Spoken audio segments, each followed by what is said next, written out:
나를 낮추시고 돌이키시는 내 아버지, 고단한 삶 억눌린 짐 모두 버리고 주의 임재로 부족함 없는 그 광야로 우릴 초대하시는 아버지, 친히 채우시고 먹이시는 내 아버지, 호위하시고 보호하시며 눈동자같이 날 지키시는 그 광야로, 화려한 세상을 나와 거칠은 광야로 오라. 허망한 자아로 가득한 그곳에서 어서 나와 아버지 말씀 있는 곳, 아버지 얼굴 있는 곳, 온전히 주의 자녀 삼으시는 광야로,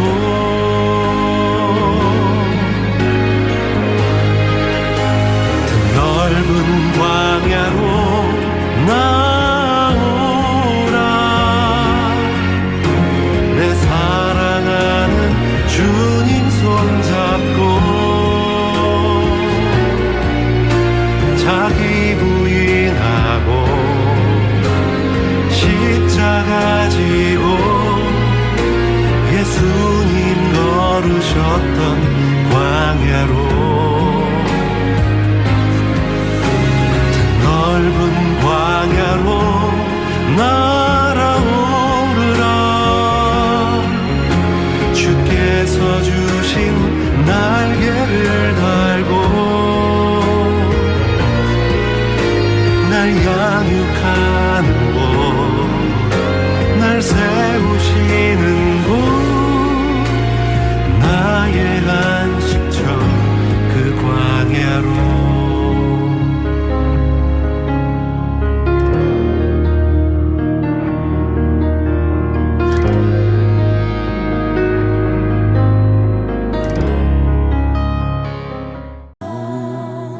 우리는 주의 백성이오니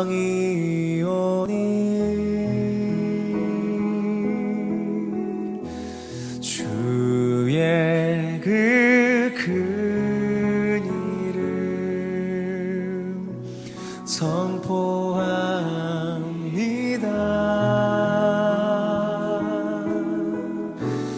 이곳 어두운 세상에 빛으로 부르셨네. 주의 얼굴 구할 때 역사하소서.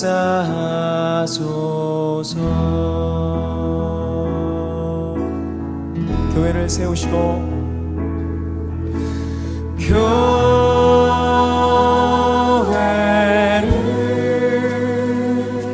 세우시고 이 땅 고쳐주소서.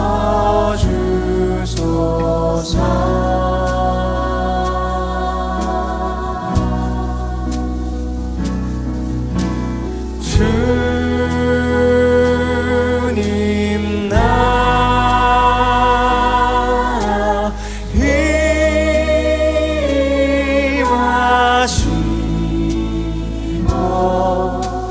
주 뜻 이루어지이다.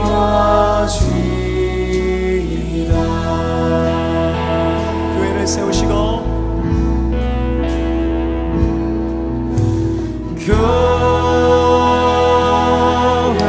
교회를 세우시고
날 세우시고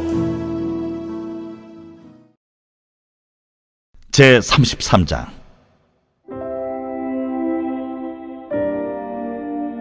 모세와 아론의 인도로 대오를 갖추어 애굽을 떠난 이스라엘 자손들의 노정은 이러하니라.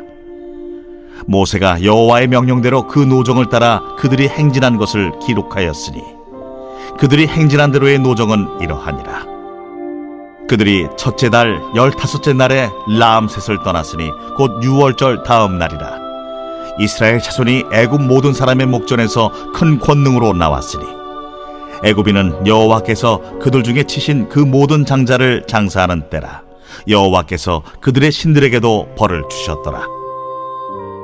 이스라엘 자손이 라암셋을 떠나 숫곳에 진을 치고 숫곳을 떠나 광야 끝 에담에 진을 치고 에담을 떠나 바알스본 앞 비하히롯으로 돌아가서 믹돌 앞에 진을 치고 하히롯 앞을 떠나 광야를 바라보고 바다 가운데를 지나 에담 광야로 사흘 길을 가서 마라에 진을 치고 마라를 떠나 엘림에 이르니 엘림에는 샘물 12과 종려 70그루가 있으므로 거기에 진을 치고 엘림을 떠나 홍해가에 진을 치고 홍해가를 떠나 신광야에 진을 치고 신광야를 떠나 돕가에 진을 치고 돕가를 떠나 알루스에 진을 치고 알루스를 떠나 르비딤에 진을 쳤는데 거기는 백성이 마실 물이 없었더라.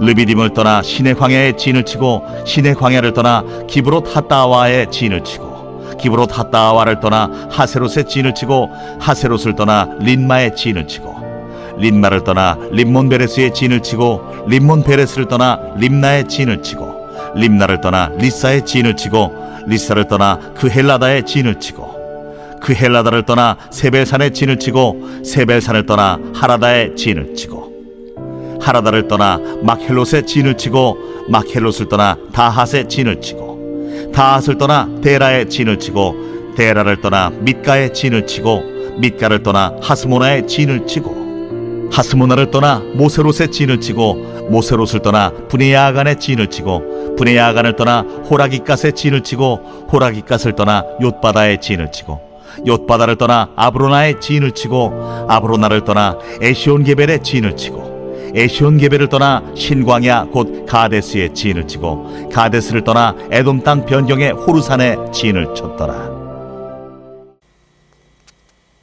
6월 4일 수요일 619 온전한 기도에 오신 여러분을 환영합니다. 민수기는 유대 집단에서 광야에서라는 제목으로 불립니다. 히브리어 성경에서 민수기는 고유한 제목이 없고 본문 첫 단어인 베미드바르, 즉 광야에서라는 표현에서 제목이 유래했기 때문이죠. 하지만 광야는 민수기만의 배경이 아닙니다. 출애굽기, 레위기, 민수기, 신명기의 대부분이 광야를 무대로 하고 있습니다. 민수기의 주요 등장인물들은 출애굽한 이스라엘의 1세대와 2세대, 그리고 그들을 이끄는 모세, 모세를 이스라엘의 지도자로 세우시고 인도하신 하나님입니다. 광야에서라는 관점으로 민수기를 묵상하면 이스라엘이 광야에서 겪은 모든 여정의 중심에는 하나님의 인도하심이 있었다는 것을 보게 됩니다. 이스라엘이 광야에서 방황하다가 결국 약속의 땅을 차지하게 된 것은 그들 스스로의 노력이나 공로 때문이 아니라 성경 66권 전체에 일관되게 나타나는 하나님께서 행하신 일이기 때문입니다. 민수기에 나타나는 하나님은 이스라엘을 친히 약속의 땅으로 이끄신 분입니다. 바로 광야에서 말이지요. 이것은 아브라함에게 하신 언약을 신실하게 성취하시는 하나님의 주권적 역사이며 하나님께서 자기 백성을 구원하시기 위해 언약을 이뤄가시는 모습입니다. 물론 민수기 속 모세와 이스라엘 백성들의 모습은 오늘날 우리의 믿음에 비추어 교훈을 줍니다. 그러나 그보다 더 중요한 것은 그 모든 여정 속에서 하나님이 어떤 분이신지 분명히 아는 것입니다. 이 광야라는 공간이 우리에게 주는 의미는 참 큽니다. 사실 성경 곳곳에는 하나님께서 특정한 공간 안에서 역사하신 장면들이 풍성하게 드러나는데요. 그 중에서 광야는 정말 특별한 공간입니다. 광야는 척박한 땅입니다. 스스로 살아갈 수 없는 곳이죠. 그렇기 때문에 오직 하나님만 의지하고 하나님과 독대해야만 살아갈 수 있는 자리입니다. 광야는 하나님께서 자기 백성을 만나주시는 공간으로서의 역할을 합니다. 광야에서 하나님을 만난 백성은 이제 궁극적으로 가야 할 공간인 약속의 땅, 가나안으로 가게 됩니다. 제가 계속해서 공간이라는 말을 반복해서 말하고 있습니다. 그만큼 공간은 하나님의 임재와 구속의 역사를 담는 중요한 틀이기 때문입니다.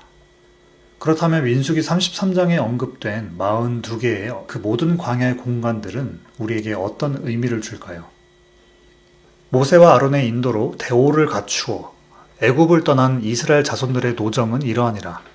모세가 여호와의 명령대로 그 노정을 따라 그들이 행진한 것을 기록하였으니 그들이 행진한 대로의 노정은 이러하니라. 오늘 본문은 이스라엘의 광야 여정을 하나하나 기록한 말씀입니다. 처음 읽을 때는 마치 성경 속 족보의 목록들, 예를 들어서 이스라엘의 조상들의 족보나 예수님의 족보를 읽을 때처럼 조금은 지루하게 느껴질 수 있습니다. 그러나 그 안에 하나님의 뜻과 섭리가 감추어져 있다는 사실을 깨닫게 될 때 이 말씀은 하나님을 믿는 자들에게 깊은 감동과 기쁨, 그리고 영적 만족감을 주는 본문이 됩니다. 감추어진 일은 우리 하나님 여호와께 속하였거니와 나타난 일은 영원히 우리와 우리 자손에게 속하였나니 이는 우리에게 이 율법의 모든 말씀을 행하게 하려 하심이니라. 신명기 29장 29절 말씀. 내가 입을 열어 비유로 말하며 예로부터 감춰졌던 것을 드러내려 하니. 시편 78편 2절 말씀.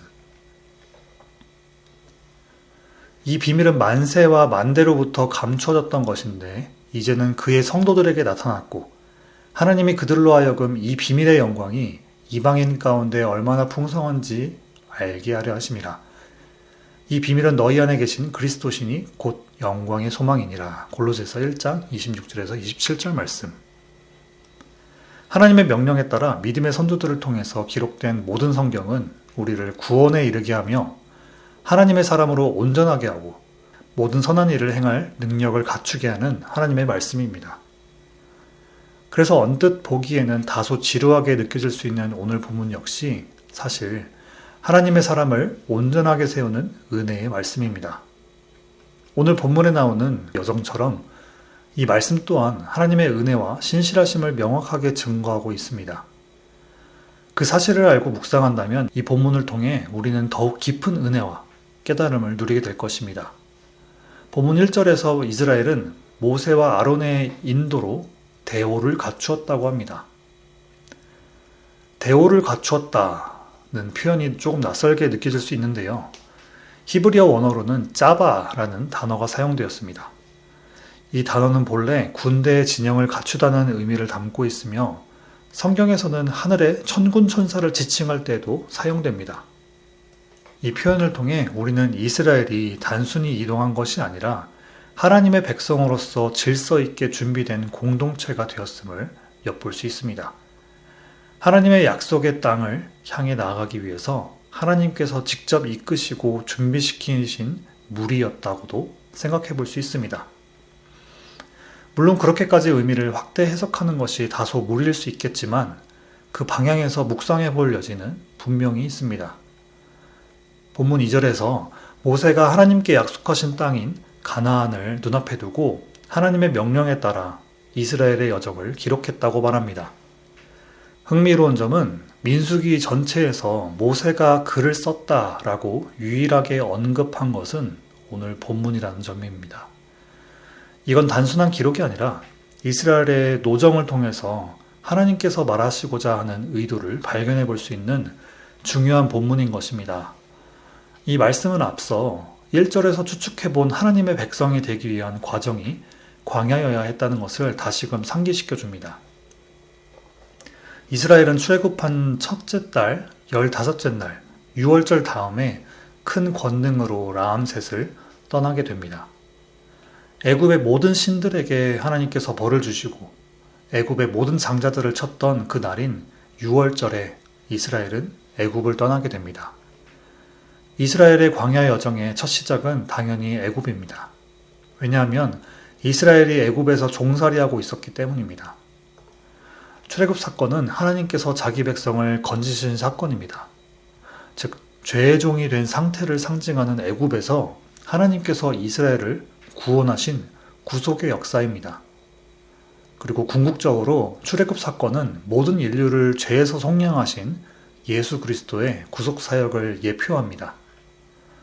그렇기 때문에 애굽에서 나오는 것으로 끝나는 것이 아니라 이스라엘은 이제 죄의 결박에서 벗어난 백성으로서 걸어야 할 광야의 여정이 남아있음을 알게 합니다.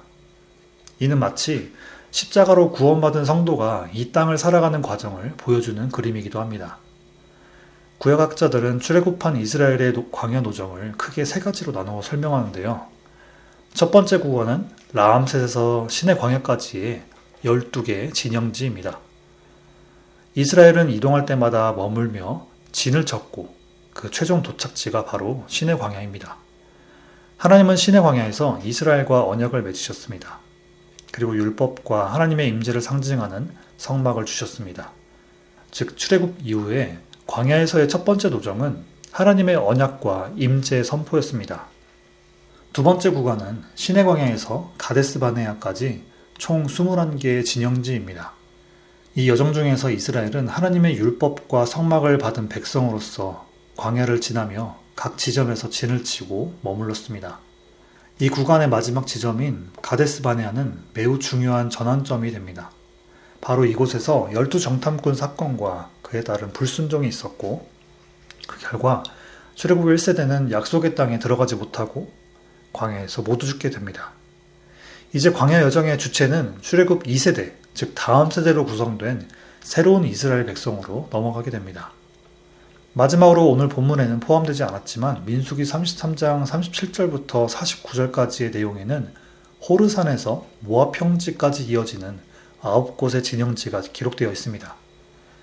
이 여정의 시작점인 호르산에서는 대제사장 아론이 죽게 되고 종착지인 모압 평지에서는 이스라엘이 가나안 땅에 들어가기 전에 그 땅의 원주민을 몰아내라는 하나님의 명령을 듣게 됩니다.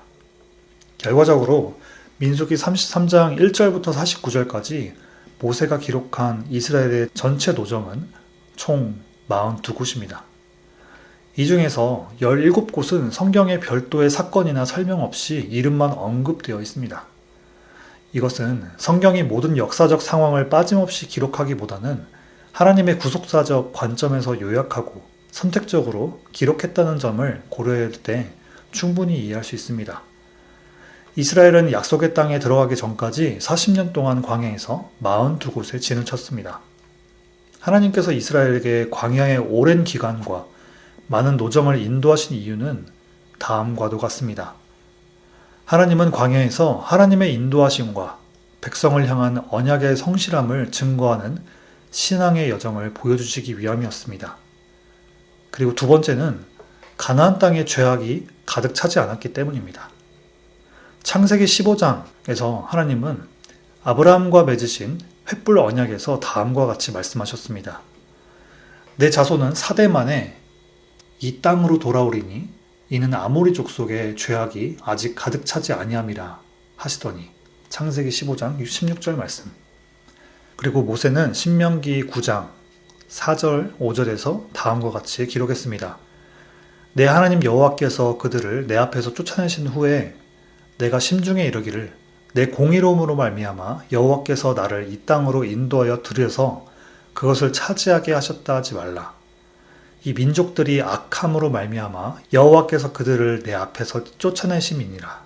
내가 가서 그 땅을 차지함은 내 공의로 말미암음도 아니요 내 마음이 정직함으로 말미암음도 아니요 이 민족들이 악함으로 말미암아 내 하나님 여호와께서 그들을 내 앞에서 쫓아내심이라. 여호와께서 이같이 하심은 내 조상 아브라함과 이삭과 야곱에게 하신 맹세를 이루려 하심이니라. 아멘. 이처럼 하나님은 이스라엘을 광야에서 40년 동안 42곳에서 진을 치게 하신 이유는 하나님의 말씀을 청종하는 백성으로 세우심과 언약을 이루시는 신실하신 하나님의 주권적 역사를 보이시기 위함이었습니다. 신실하신 하나님은 하나님의 때에 하나님의 일을 하시어 죄에서 구원한 백성들을 광야에서 자기 백성의 모습으로 빚으시고 그들의 조상과 약속하신 땅으로 인도하셨습니다. 서론에서 나눴듯이 광야라는 공간은 하나님을 만나는 자리입니다. 그리고 그것은 약속의 땅에 들어가기 위해서 반드시 통과해야 하는 공간이기도 합니다.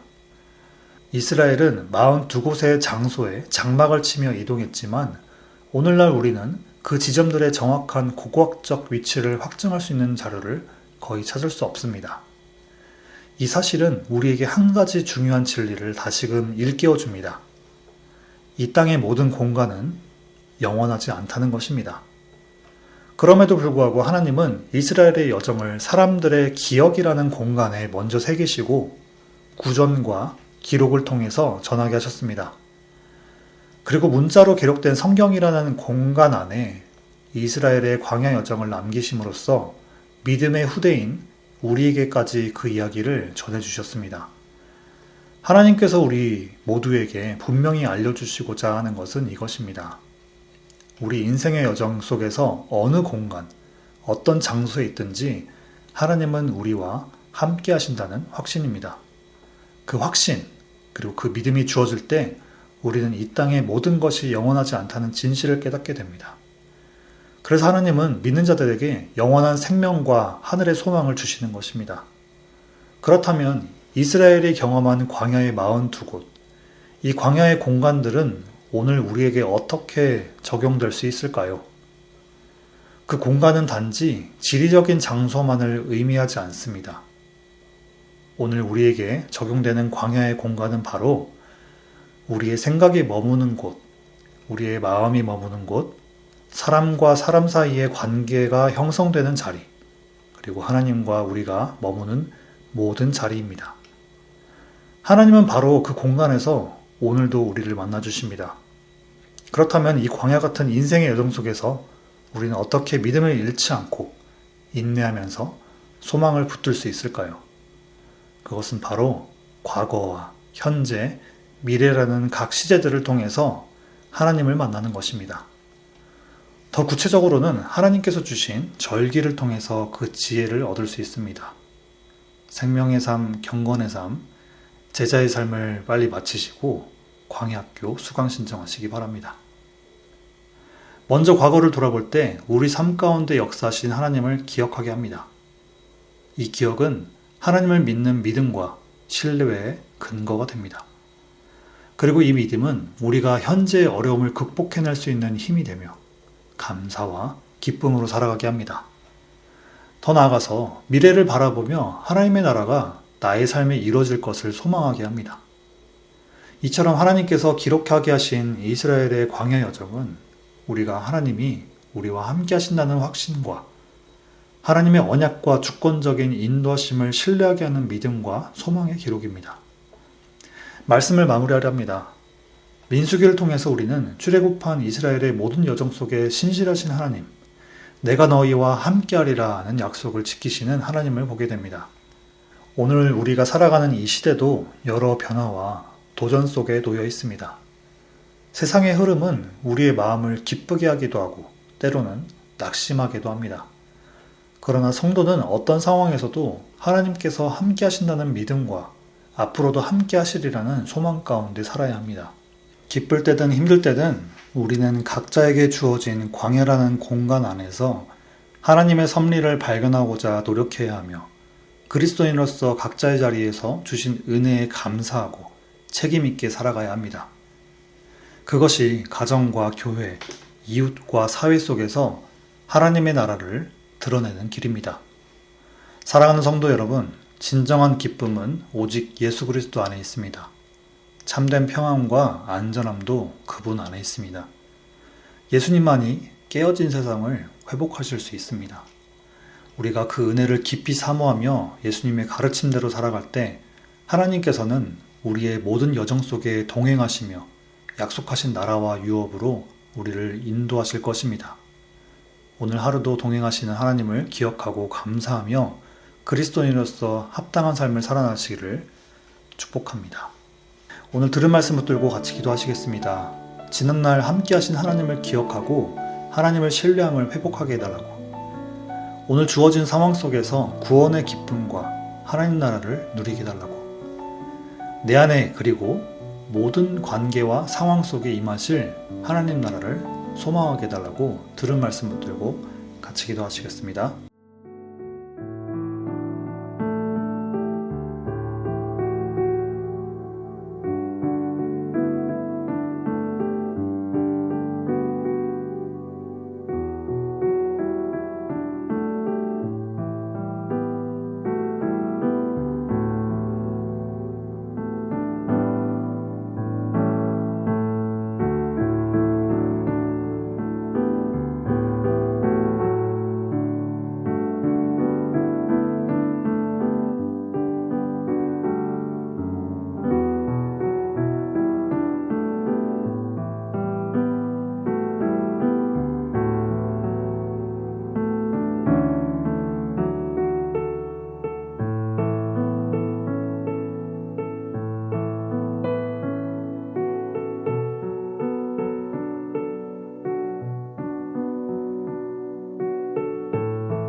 두 번째로 교회를 위해서 같이 기도하시겠습니다. 교회의 어려운 상황 가운데 하나님께서 지켜주시고 성령 하나님께서 동행하셔서 우리 교회가 예수님 안에서 성숙과 연합을 이루게 해달라고, 부활의 기쁨과 성령 충만함이 개인과 가정, 목장, 팀 사역에 나타나는 그런 교회가 되게 해달라고, V24 차세대 미션센터 건축 모든 과정과 유스 사역자 청빙, 그리고 다음 세대를 위해서 몸이 아픈 분들을 치유하시고 회복하시고 돌보는 가정 가운데 위로와 평안을 허락해달라고 교회를 위해서 같이 기도하시겠습니다.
마지막으로 한국과 세계 그리고 선교지 위해서 같이 기도하시겠습니다. 조국 대한민국에 새롭게 세워진 대통령 그리고 위정자들 그리고 여야를 떠나서 모든 이들이 건설적인 대화와 연합으로 위기의 시기를 잘 이겨내게 달라고, 전 세계의 전쟁과 정치, 경제적으로 혼잡함 가운데 공의와 자비 하나님께서 일해달라고, 모든 교회가 이 세대를 향한 애통한 마음을 갖게 하시고 하나님의 나라가 교회를 통해서 보여지게 달라고, 우리 교회가 후원하는 선교지와 특별히 여름에 있을 단기 선교팀이 말씀 안에서 잘 훈련되어 선교를 통해서 선교팀과 복음의 열매를 누리게 달라고 한국과 세계 그리고 선교지 위해서 같이 기도하시겠습니다.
이제 함께 주기도문 하심으로 개인 기도하시고 6.19 온전한 예배를 마치도록 하겠습니다.